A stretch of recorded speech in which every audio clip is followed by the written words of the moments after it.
Hello, I'm Brian Fazio, Newton County's Public Information Officer, and this is another edition of Do You Know Newton?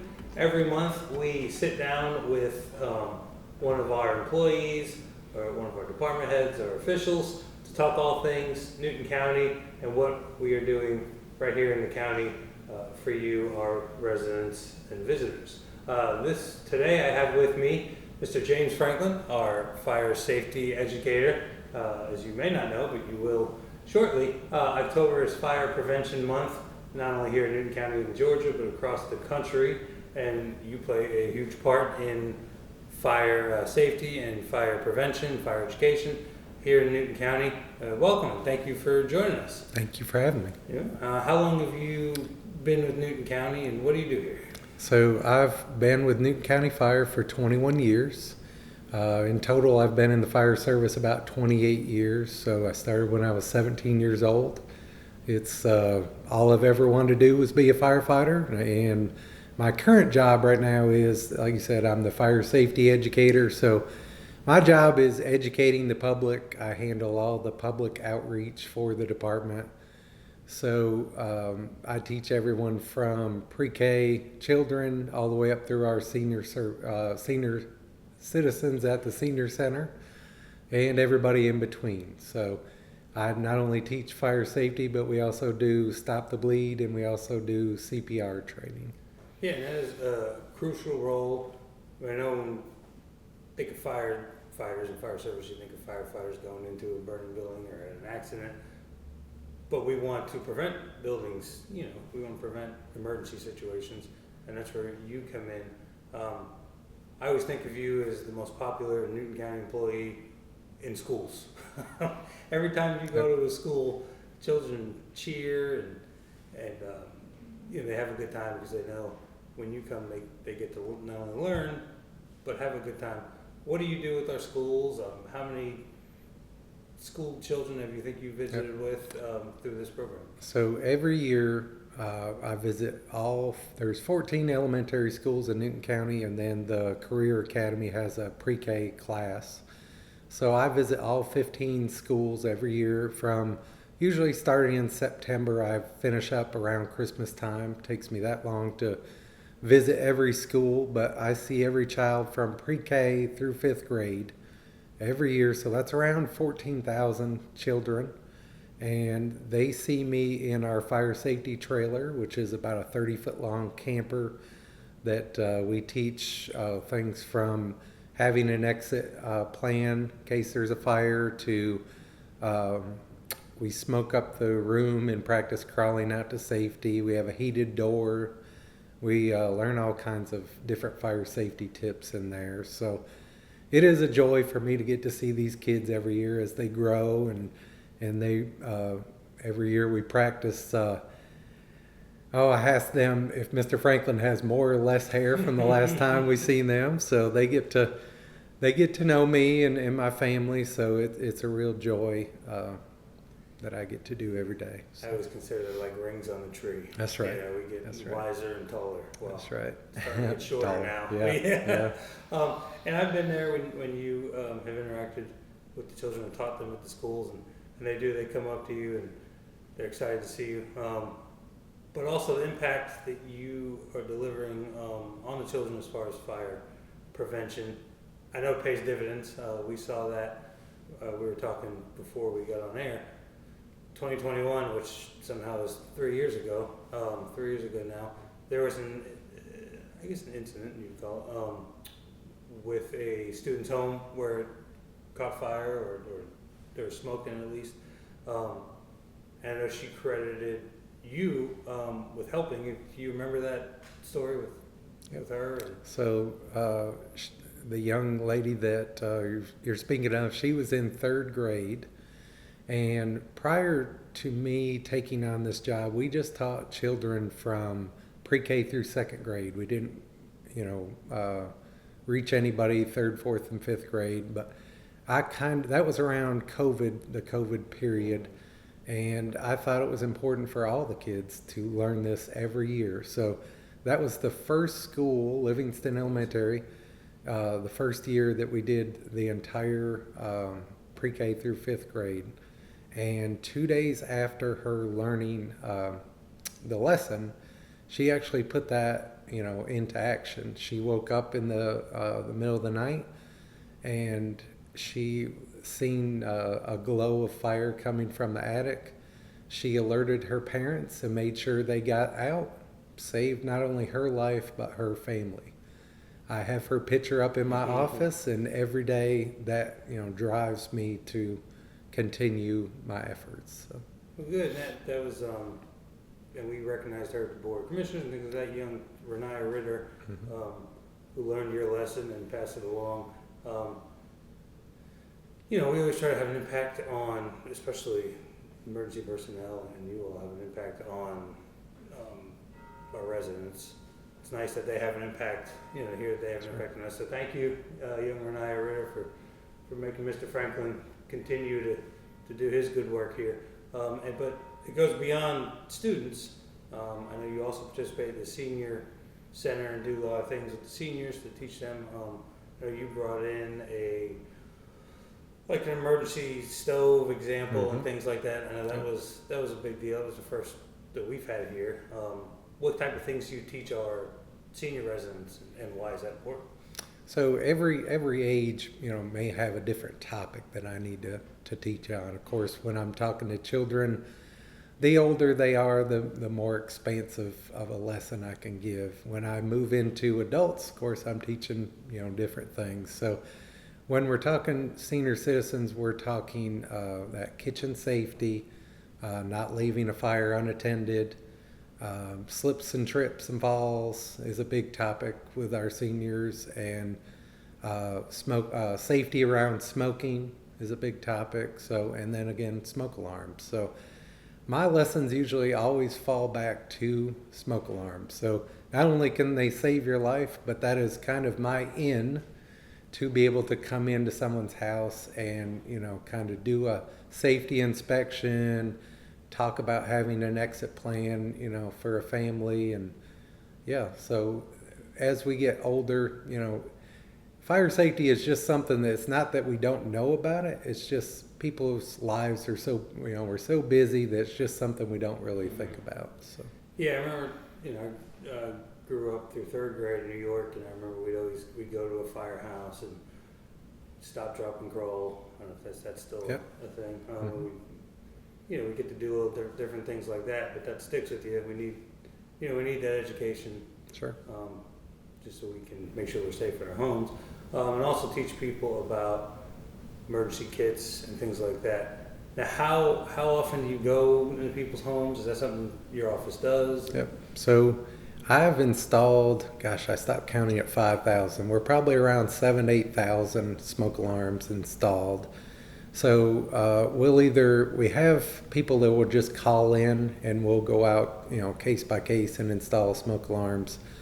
And we'll also do smoke alarm blitzes, where I may just pack my truck with materials and pick a street and just go door to door. So coming up in November 2nd, we're going to be hitting the streets in Oxford. We're going to hit 300 to 400 houses in a day. We're partnering with the Red Cross, and we're just going to go door to door putting up smoke alarms. And I know, Oxford will be impacted during that visit, but if people want a smoke alarm, or if they need a smoke alarm, what should they do, in other parts of the county? So I always tell people, perhaps we can post my office number or email, and they can reach out that way, or they can stop by any of our fire stations. There's someone there 7 days a week, 24 hours a day. So if they stop by and just ask the firefighters, they'll put you in contact with me, and I'd be more than happy to take care of it. Yeah, and I mentioned your department earlier, and all you do.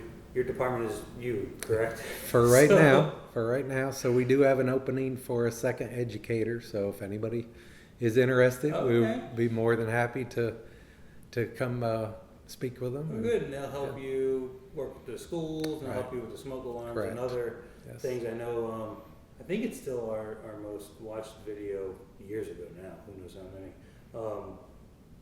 You turkey. Blew up a turkey for me. Yeah. So things like that, don't overfry your turkey. Right. Christmas lights. Sure. What other tips like that? I know, be careful of the Christmas lights on a dry tree. Don't drop a turkey into a big vat of putting oil. the frozen turkey in, yeah. Anything else in common household? So of course, around 4th of July, we're very Yeah. concerned about fireworks. So as we move closer into the winter season, space heaters are a big concern. A lot of people I see plugging space heaters into extension cords and running multiple things off extension cords, or laying blankets on top of space heaters is a big concern. Yeah, as we get into the cooler months now, I know a lot of people are probably looking for the heaters as Georgia. Right. One day you're Yeah. 30 degrees, the next day you'll be at 70 degrees. So yeah, those are good tips. Do you have anything on your website? I know we have some stuff on our website. We'll continue to post as things come up, but where people can go and look at these tips or. Yep. So there are fire safety tips on the fire department's website. Yep. And we also operate a Facebook page as well. And a big thing, be prepared ahead of time. I know here at work, our risk and safety people do a good job handing out first aid kits and things like that. But is there anything like what should I have in my home? I have a smoke alarm. Just change the batteries, daylight savings times. Yep. But is that when I should, or should I do it more often? Or? So they've actually found that I believe the battery companies are the one that came up with twice a year. We actually don't really need to do it twice a year. They would love that. They sell more batteries. Okay. But it's really just once a year is all we Okay. need to change the batteries. But as far as the smoke alarm itself, they need to be replaced completely every 10 years. So what they found is the sensor itself, which is what makes it work, they only last around 10 years. So they've actually come up with a smoke alarm that has a battery in it that lasts 10 years. So no maintenance needed to it for it. So after 10 years, you would just take the whole thing down, throw it in the trash, and that's the ones that we provide at no cost to put up. And every 10 years you should replace. Correct. So I have 1 year left in mine. Yep. And they should be inside and outside of every bedroom. So a lot of places may just have it in the hallway, but now if you were to buy a new home today, the code requires them to be inside and outside of every bedroom. Really? Yes. Okay. So, in a basement, one at least. If you have a basement and nobody's living in it, we would just put one up.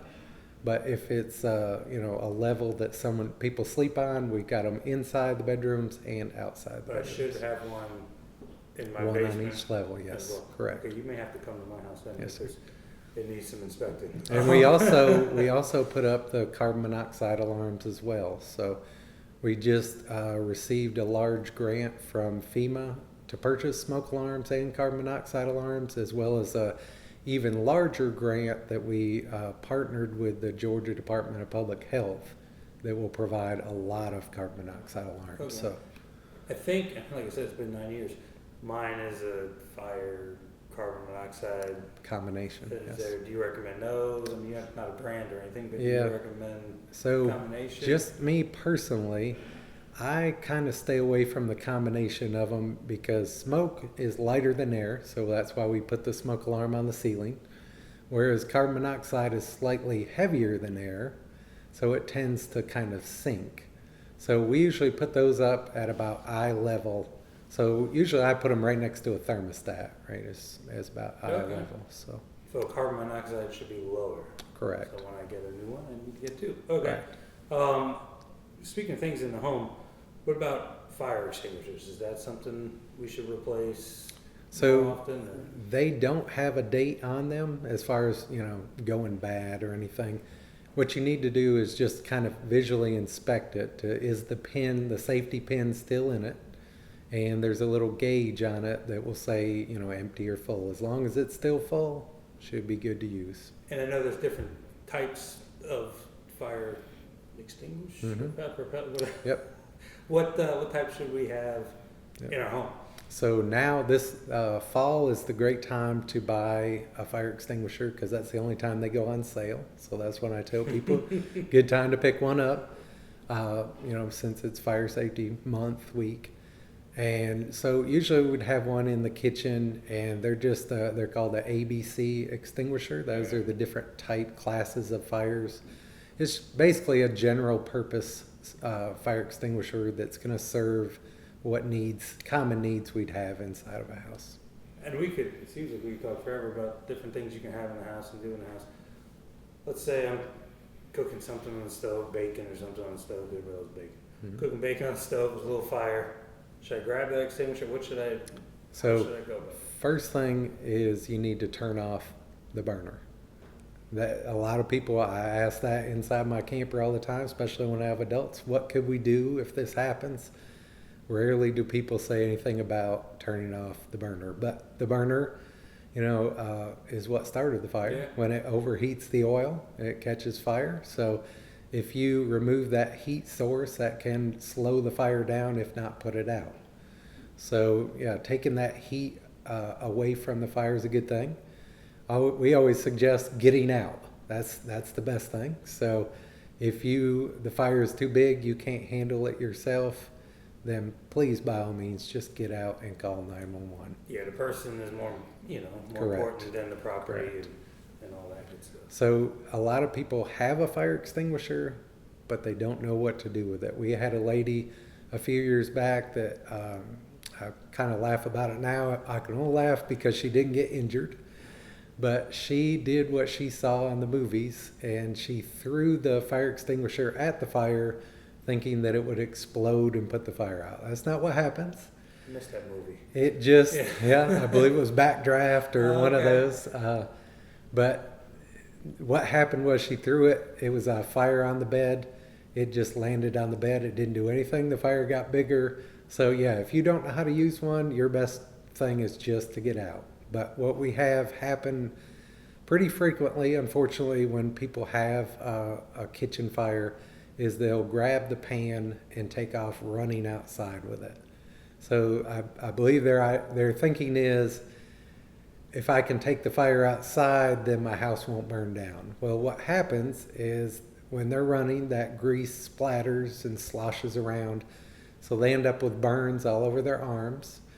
And then when it becomes too hot, they drop it, and now it's caught the carpet on fire. So never pick it up. If you can use the fire extinguisher, great. If you don't know how to, turn the gas or the electric burner off and just get out. Yeah, I know, we learn from our mistakes, but these are mistakes can only happen one time. Sure. And you don't want, you may not be able to learn from them. So please, for those watching or listening, continue to follow Mr. Franklin, on the Newton County Fire Department, Fire Services website, our website, social media. And if you have children who are in school, maybe chat with them. And I know the young girl we spoke of earlier, Renaya, she went back and told her parents some things too. So everybody learned in that situation. And if you're at an event and you see the fire services trailer, check it out. It's not just for children. I know I've climbed out of a window once or twice in there as well. Anything else you'd like to add? I know you're busy during Fire Prevention Month. What kind of things are you doing in the community?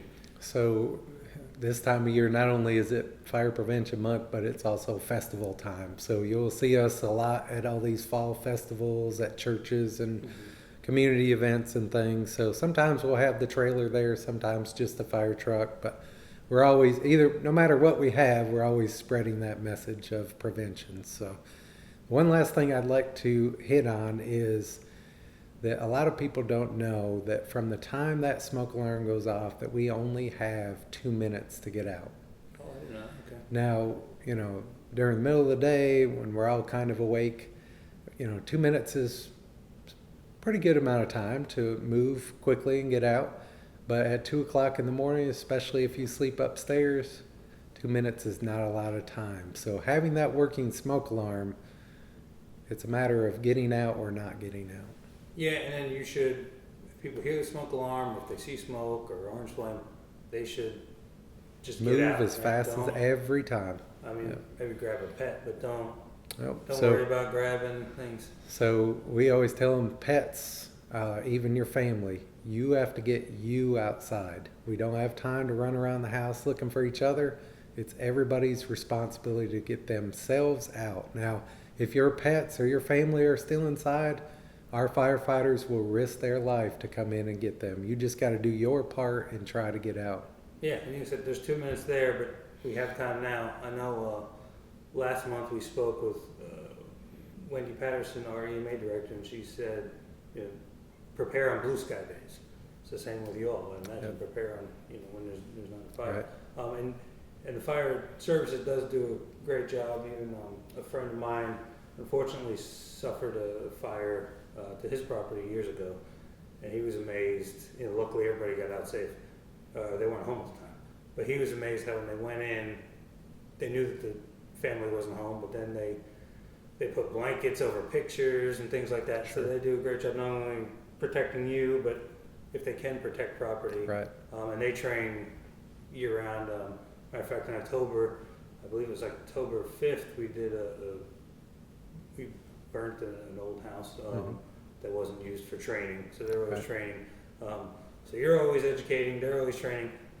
Thank you to our fire service, and thank you for always making sure everything is prepared. And again, if you see Mr. Franklin out at the festivals or various events around the county, go say hello, learn a little bit. If you need a smoke alarm, if you think you need a smoke alarm, if you haven't had a smoke alarm in a while, they can stop by any fire station or look on the website.